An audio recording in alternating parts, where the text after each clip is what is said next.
In the heart of Sapporo, where winter painted the streets with frost and the air carried the faintest promise of spring, there was a cafe that seemed to belong to another time.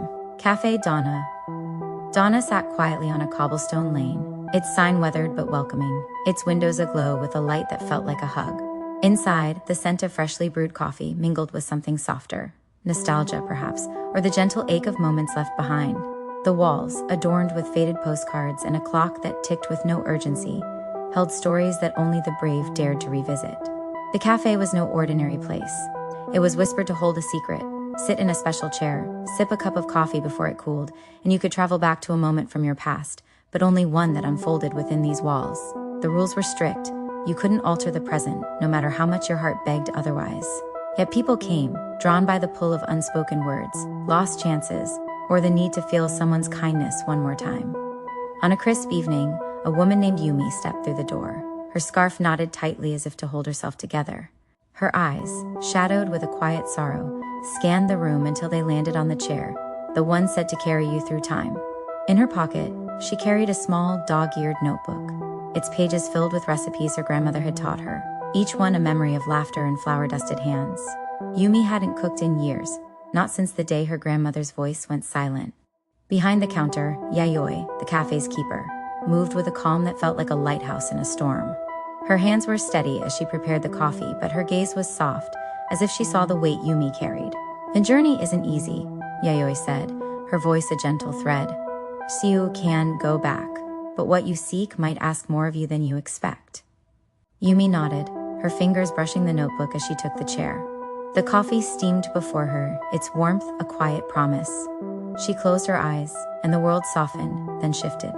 When she opened them, she was there, years ago in this same cafe, her grandmother sitting across from her, a plate of freshly baked mochi between them. Her grandmother's face was a map of wrinkles and warmth, her smile as bright as the sun on snow. Yumi's chest tightened. She'd come to say the things she'd never dared. Thank you. I miss you. I wish I'd learned more from you. But before she could speak, her grandmother pushed the plate toward her, chuckling. Eat, Yumi. Food is love, you know. And in that moment, Yumi saw it. The kindness in her grandmother's hands as she shaped dough. The way she'd always made time to listen, even when Yumi was too young to understand.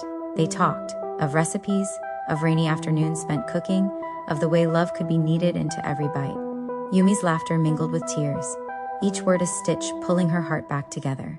She wanted to stay forever, to hold this moment like a treasure, but the coffee was cooling, and the cafe's magic had its limits. As the past began to fade, her grandmother leaned close, her voice a whisper. Keep making things, Yumi. That's how you keep me with you. Back in the present, Yumi sat alone, the cup empty, the notebook heavy in her hands.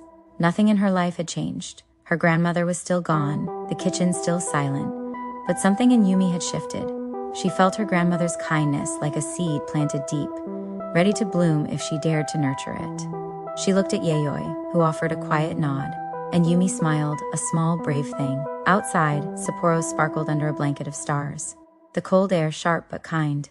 Yumi walked home, the notebook pressed to her chest, already imagining the smell of mochi in her kitchen. Café Donna.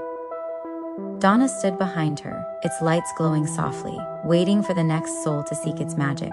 Life moved on, unyielding, but in its fleeting moments, the cafe reminded those who entered that kindness, given, received, remembered, could light even the darkest paths. If you liked this video, don't forget to hit that like button, subscribe for more, and tap the bell icon so you never miss an update.